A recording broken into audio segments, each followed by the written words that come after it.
Açın dese, ben de umuman heyecan bulmadı. Şu kanada ders ötkenmen. İmenle şu birinci partada otura derdim. Egzamenle şu birinci partada oturdum. Haliyam göt imtihonlarini Toshkentda bor topshiribmisan? Vaqt sarflab, pul sarflab.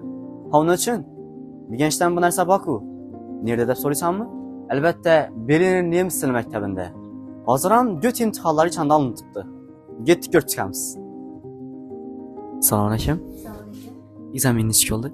Egzamenlarimiz zor etti. Açın dese, ben de umuman heyecan bulmadı. Şu kanada ders ötkenmen. İmenle şu birinci partada otura derdim. Egzamenle şu birinci partada oturdum. Şu üçüncü heyecanım bulmadı, korkuğum bulmadı. Kalk özümüzü uyda gidin tapşırdık.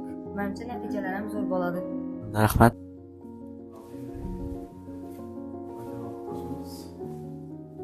Assalomu alaykum ustoz. Berlin til maktabida Goethe xalqaro ekzamenlari qachondan beri olinib turibdi?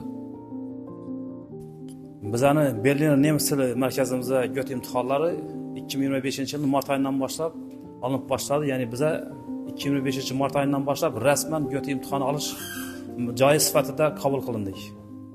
Shundan beri mana bugünkisi 7-imtihon. Har ikki odam bir imtihonladi.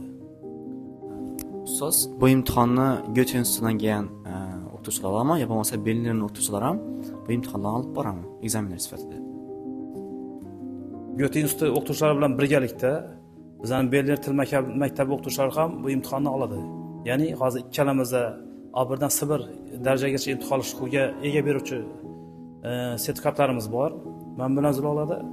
Endi Xudo xolasa bu yil yana 3 ta o'qituvchini rejalashtiryapmiz.